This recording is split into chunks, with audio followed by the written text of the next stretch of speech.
Assalamualaikum warahmatullahi wabarakatuh.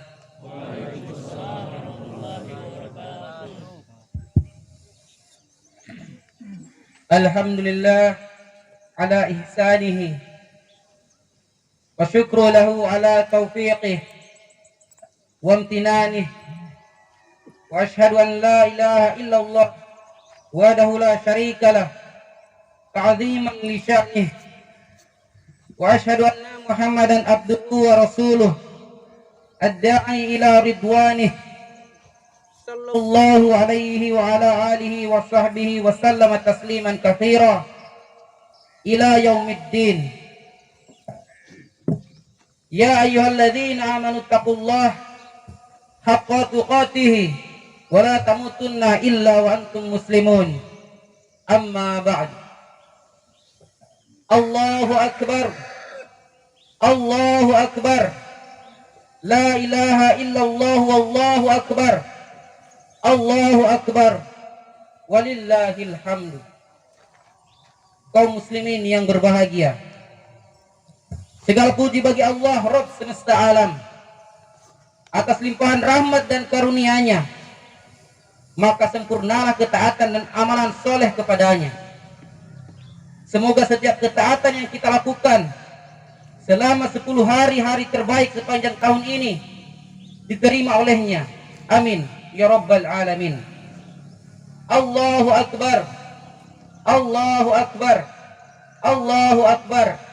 La ilaha illallah wallahu akbar. Allahu akbar. Walillahil hamdu. Kaum muslimin azakumullah, sesungguhnya Allah telah memilih manusia-manusia terbaik untuk mengemban risalah keumatan. Risalah yang Allah bebankan di atas pundak dan tangan mereka. Risalah yang menjadi pelita menerangi setiap sudut rumah siapapun yang beriman kepadanya. Allah subhanahu wa ta'ala berfirman, Allahu yastafi minal malaikah rasulan wa minan nasi innallaha sami'un basir.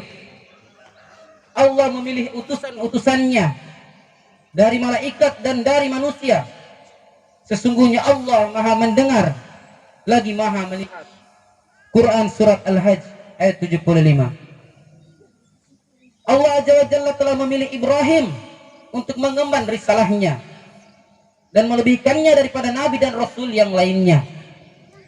Allah telah menyebutnya berulang kali di dalam Al-Quran Karim.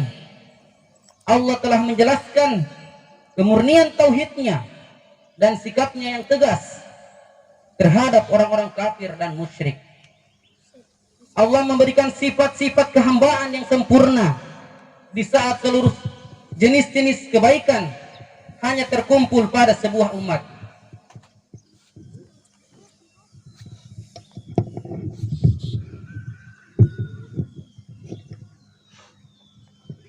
Namun Ibrahim telah memilikinya pada dirinya seorang.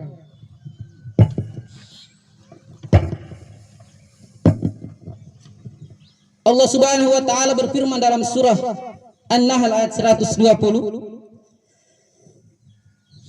Inna Ibrahim kana ummatan qanitan lillahi hanifan walam yaku minal musyrikin. Sesungguhnya Ibrahim adalah imam yang dapat dijadikan teladan, lagi patuh kepada Allah dan hanif, dan sekali-kali bukanlah dia termasuk orang yang mempersekutukan Tuhan. Siapapun yang membaca sirah kehidupan sang kekasih Allah ini, niscaya dia mendapati bahwa amalan yang dia lakukan adalah amalan sebuah umat secara keseluruhan. Berikut ini beberapa petikan sirah khairullah ini. Pertama, di saat seluruh manusia membangkang kepada Rabbul Alamin, hanya Ibrahim dan istrinya semata-mata yang beriman kepadanya. Di dalam hadis yang diriwayatkan oleh Bukhari dan Muslim, Rasulullah sallallahu alaihi wasallam menceritakan kisah Nabiullah Ibrahim alaihissalam beserta istrinya ketika keduanya pergi ke suatu daerah yang dikuasai oleh raja yang kejam. Maka dalam kisah itu Ibrahim berkata kepada istrinya, "Wahai istriku, Jika raja yang kejam itu mengetahui engkau adalah istriku, niscaya dia akan membunuhku dan merebutmu dariku. Oleh karena itu, jika dia bertanya kepadamu, maka katakanlah kepadanya bahwa engkau adalah saudari perempuanku dan engkau memang saudari seagama dalam Islam. Karena sesungguhnya aku tidak mengetahui seorang muslim pun di bumi ini kecuali aku dan engkau. Kaum muslimin rahimakumullah, bayangkanlah perjuangan seorang Ibrahim alaihissalam. Ibrahim mengemban iman seorang diri. Ibrahim berdakwah kepada keimanan seorang diri. Ibrahim berhijrah di jalan Allah seorang diri. Ibrahim berdiri melawan kufar seorang diri.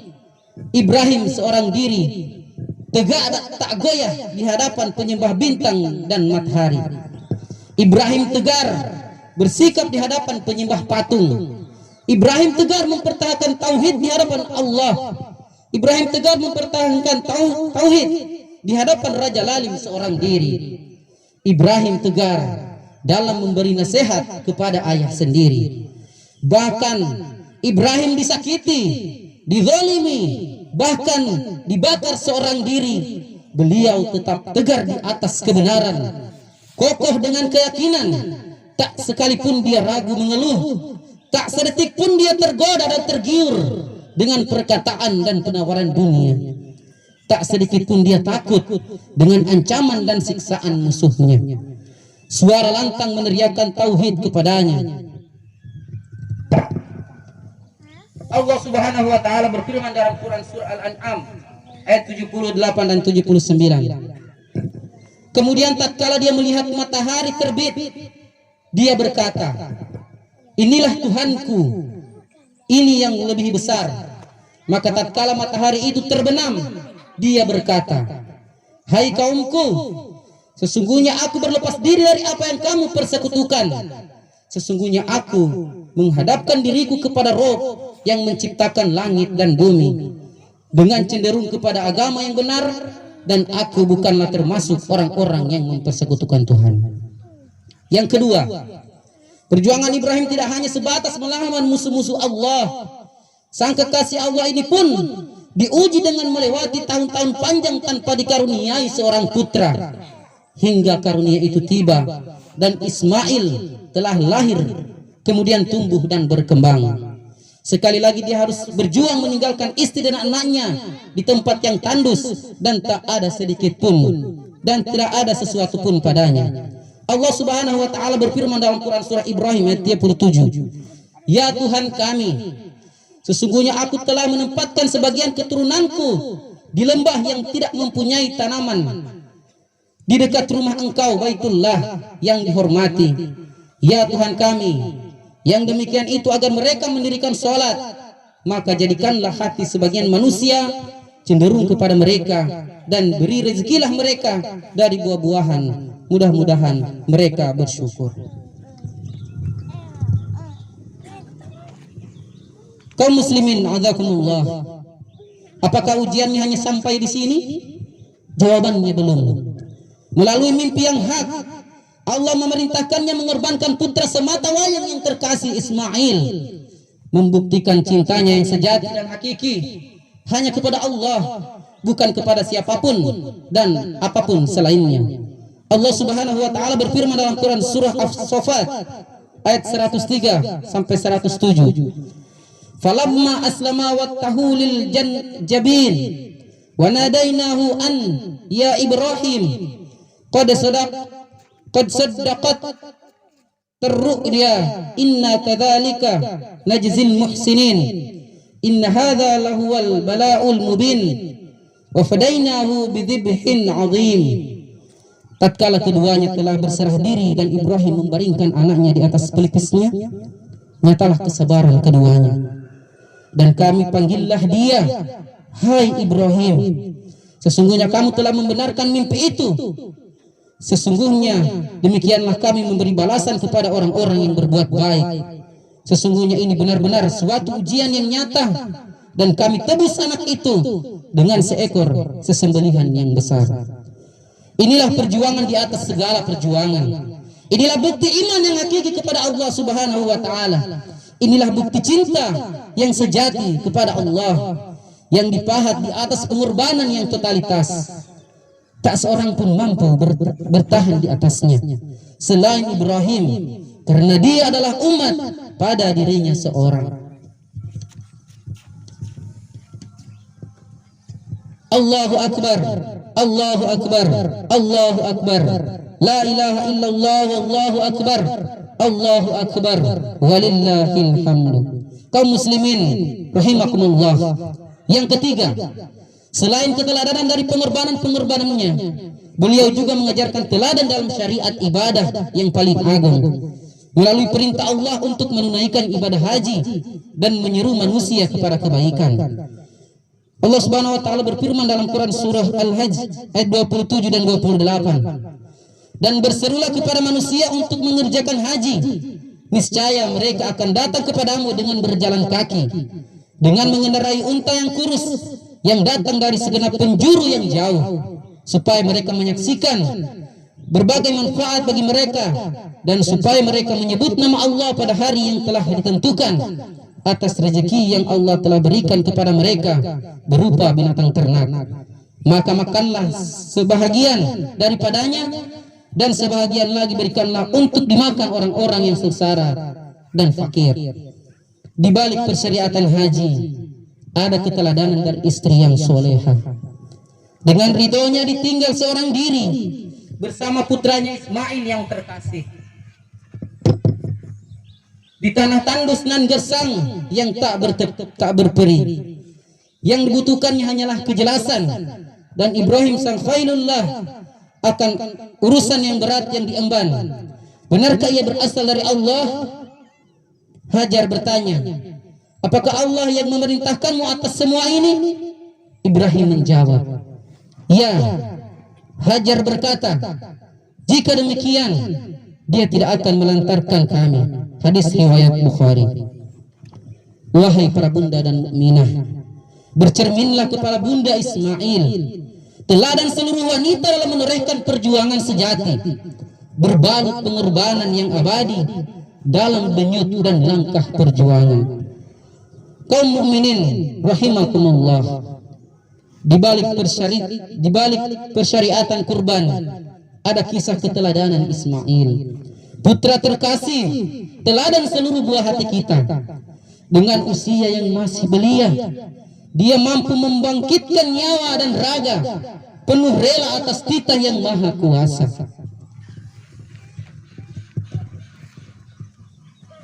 Allah Subhanahu wa taala berfirman dalam Quran surah As-Saffat ayat 102. Maka tatkala anak itu sampai pada umur yang sanggup berusia bersama-sama Ibrahim, Ibrahim berkata, hai anakku, sesungguhnya aku melihat dalam mimpi bahwa aku menyembelihmu, maka fikirkanlah apa pendapatmu. Ia menjawab, hai bapakku, kerjakanlah apa yang diperintahkan kepadamu. Insya Allah kamu akan mendapatiku termasuk orang-orang yang sabar. Ismail adalah sosok anak yang teladan, yang lahir dari tarbiyah sang Khalilullah. Ialah putra yang ditinggal bersama ibunya di lembah Mekah. Ialah putra yang diikutkan bersama dalam pembangunan Baitullah. Ialah putra yang dititahkan untuk disembelih di jalan Allah Subhanahu wa taala. Inilah potret keluarga itu yang terbentuk karena tarbiyah jaddah ataupun pembinaan yang serius. Inilah potret keluarga ideal yang diabadikan kisahnya oleh qalamullah. Allahu Akbar, Allahu Akbar, la haula la ilaha illallah, wallahu akbar, Allahu Akbar, walillah. Kaum mukminin hafizakumullah. Hari ini setiap kita wajib menyelami kembali kisah perjuangan dan pengorbanan Nabiullah Ibrahim, istri dan putranya Ismail. Berbagai ujian, musibah dan cobaan yang Allah wujudkan di hadapan mereka tidak menciutkan langkah perjuangan dan pengorbanan mereka. Mereka tetap tegar di atas ketaatan kepada Allah Subhanahu wa taala. Maka seraplah semangat keluarga perjuangan ini guna mengukuhkan setiap kaki dan pundak kita. Karena itu, karena hari ini segudang masalah dan musibah negeri masih terus merundung setiap insannya. Persoalan COVID-19 yang masih menghantui, tarik ulur perdebatan dan perselisihan pun terus terjadi tentangnya, hingga wafatnya beberapa tokoh ulama, cendekiawan, dan puluhan ribu warga semakin menambah kecemasan kita. Komunisme, liberalisme, pluralisme, dan berbagai paham-paham perusak juga semakin tercium bau busuknya yang siap meninggalkan borok luka yang dalam sedalam lubang buaya G30 SPKI. Apabila setiap kita tidak berhati-hati dari bahaya laten ini, praktek korupsi, kolusi, dan nepotisme baik pada lingkup dan tataran terkecil hingga level tertinggi masih menjadi agenda yang sangat besar untuk negeri ini, yang menumbangkan nilai kepercayaan dan keadilan yang seharusnya dijunjung tinggi di negeri Pancasila ini. Bencana alam dan tragedi kecelakaan, tindak kekerasan dan pembunuhan, dan hoaks pun terus terjadi silih berganti seiring bergantinya siang dan malam yang terus mengikis rasa kemanusiaan dan nilai-nilai kebenaran yang seharusnya diusung oleh manusia-manusia Melayu negeri ini. Semua masalah ini membutuhkan ketegaran untuk menghadapinya. Ketegaran ilmu, ketegaran sikap, ketegaran untuk selalu bersama dengan orang-orang yang memperjuangkan kebenaran. Kaum muslimin yang berbahagia, keimanan di dalam hati kita semua mengharuskan setiap kita melihat kepada masalah-masalah ini sebagai ujian dari Allah Subhanahu wa taala, untuk mendewasakan jiwa kerdil, untuk mengokohkan tekad yang rapuh, untuk menegakkan kaki yang terseok demi meraih kemenangan. Olehnya Allah karuniakan kepada setiap mukmin seorang Ibrahim, kekasih Allah, ibunda Hajar dan Ismail, untuk kita bercermin kepada mereka dalam mengarungi ujian-ujian ini. Kepada para ayah, jangan pernah berhenti dari tarbiyahmu ataupun pembinaan yang intensif, karena ia adalah amunisi untuk engkau bekali istri dan anak-anakmu. Jangan pernah berhenti dari amanah dan tanggung jawab islah memperbaiki umat ini. Siapapun engkau, di lini manapun engkau bekerja, karena dakwah perbaikan umat ini adalah tugas setiap mukmin. Dan jangan pernah lupa untuk selalu melangitkan doa-doamu agar diberi pundak yang kuat untuk memikul beban tanggung jawabmu. Kepada para bunda, engkaulah madrasah pertama kami, engkaulah tempat kembali kami, dan jadilah seperti itu selamanya. Jangan pernah terbuai bujuk rayu musuh-musuh Allah untuk berusaha eksis dalam pandangan manusia-manusia durjana. Namun engkau hilang dari pandangan kedua buah mata kami. Lantas kemana kami akan kembali? Sabar dan tegarlah wahai para bunda soleha, sebagaimana sabar dan tegarnya Ismail, sebagaimana sabar dan tegarnya ibunda Ismail di tanah tandus tak berpenghuni. Karena akan selalu ada Rob yang takkan menyia-nyiakan dirimu. Rangkullah dan bimbinglah kami, anak-anak buah hatimu, untuk mengajarkan perjuangan seorang Ibrahim, dan untuk apa kita bersabar dan tegar di jalan Allah Subhanahu wa taala. Kepada para pemuda, engkaulah masa depan dunia, engkaulah wajah dunia hari ini. Jadilah seperti Ismail, pemuda tangkas, penyabar, lagi taat dalam kebaikan dan amalan soleh. Jadilah seperti Ismail yang masa mudanya dia baktikan untuk membangun kembali Baitullah Ka'bah. Maka bangunlah pula peradaban yang islami, dan jangan kau hancurkan masa mudamu dengan kebahagiaan yang semu, meskipun sangat indah di hadapan matamu. Kepada para pemimpin, ketahuilah dan sadarlah bahwa kepemimpinan adalah amanah yang Allah titipkan sementara waktu di atas pundakmu. Kelak ia akan dicabut darimu, kemudian diberikan kepada yang lainnya, sedang tanggung jawabnya akan dimintai oleh Allah kelak. maka tunaikanlah amalan ini sebaik-baiknya. Bercerminlah kepada Ibrahim tatkala dia mengetahui bahwa hanya dirinya seorang bersama istrinya yang beriman kepada Allah. Dia menyadari amanah iman kepada Allah dan dakwah di jalannya telah diletakkan pada pundaknya. Meski seluruh manusia menjadi musuhnya, namun tak gentar dan mundur selangkah pun dari amanah itu, apalagi berkhianat darinya. Ketahuilah, khianat adalah seburuk-buruk perbuatan dosa yang mengantarkan seseorang kepada perbuatan kezaliman, dan kezaliman mana lagi yang lebih besar dosanya dari mengkhianati rakyat sendiri yang telah menaruh kepercayaannya kepada para pemimpin. Barakallahu wa lakum fil Qur'anil azim. Aqulu qawli hadza wastaghfirullah li wa lakum wa lisa'iril muslimin min kulli dhanbi fastaghfiruhu innahu huwal ghafurur rahim.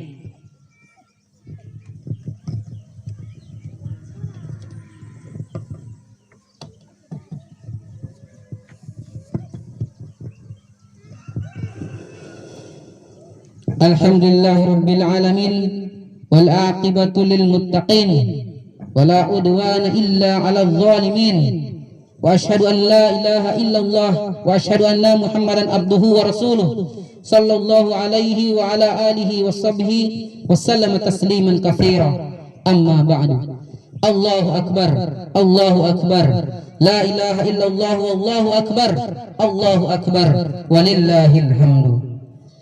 Kaum muslimin rahimakumullah, berbahagialah karena taufik dan nikmat ibadah masih terus melekat kepadamu. Berbahagialah karena nikmat takbir, tahmid dan tahlil masih dapat terucapkan. Berbahagialah karena kesatuan dan keamanan negeri ini masih dapat dirasakan. Namun kebahagiaan kita hari ini dan hari-hari yang akan datang demi Allah tidak akan pernah sempurna jika saudara-saudara kita di Palestina belum merasakannya akibat kezaliman Zionis Israel dan para pendukungnya. Maka jangan pernah melupakan mereka, karena Islam tidak pernah melupakan kiblat pertama dan kiblat perjuangan umat sepanjang zaman. Jangan pernah melupakan mereka, karena nilai keislamanmu telah dijadikan barometernya atas kejayaan Al-Aqsa. Kaum mukminin azakumullah, di antara ibadah yang Allah syariatkan kepada umat Islam adalah ibadah kurban yang telah diletakkan pada pondasi syariatnya kepada Nabi Ibrahim.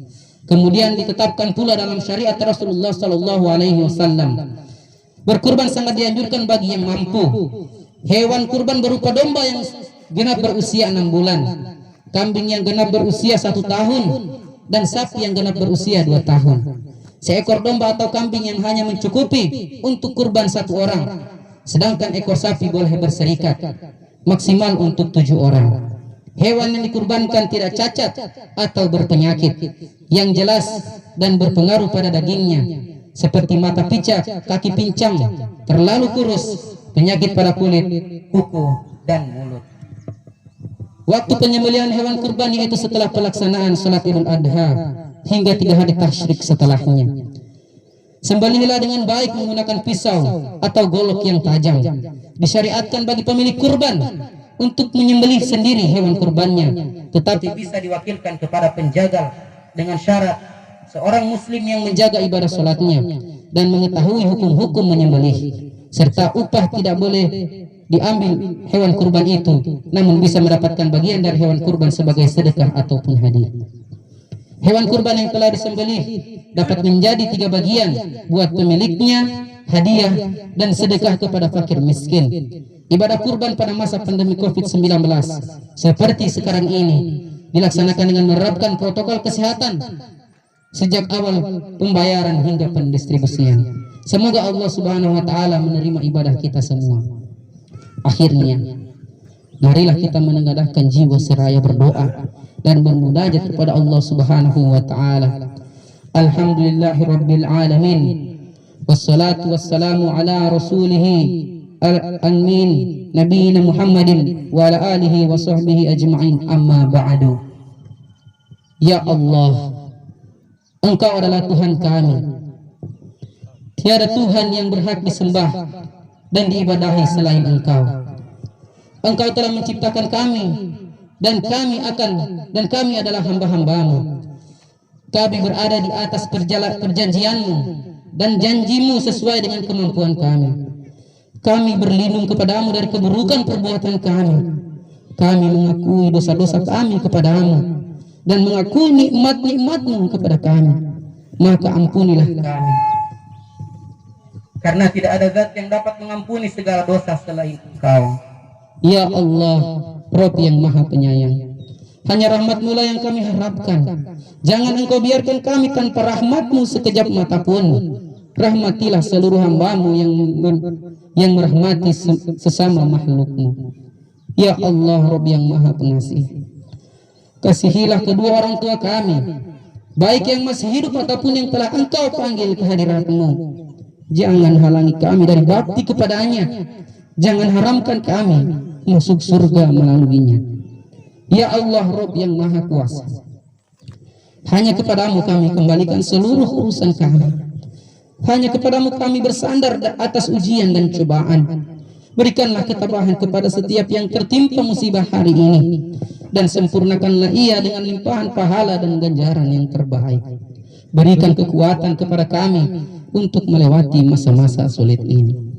Ya Allah, sebagian ulama, tokoh umat telah mendahului kami. Ampuni dan rahmatilah mereka. Tinggikan derajat mereka di sisi-Mu, ya Allah. Ya Allah, cahaya ilmu dan perjuangan yang mereka wariskan tetap harus kami teruskan. Berikanlah kekuatan kepada kami untuk melanjutkan perjuangan mereka, dan juga kekuatan untuk melahirkan generasi-generasi pejuang setelah kami. Ya Allah, Rabb yang Maha Pemelihara. Jagalah kami dari segala mara bahaya. Jagalah kami dari tangan-tangan durhaka dan musuh-musuh Islam. Jagalah kami dari fitnah yang merajalela. Karuniakanlah kepada kami pemimpin yang taat dan amanah kepadamu, soleh dan muslih di tengah-tengah umat,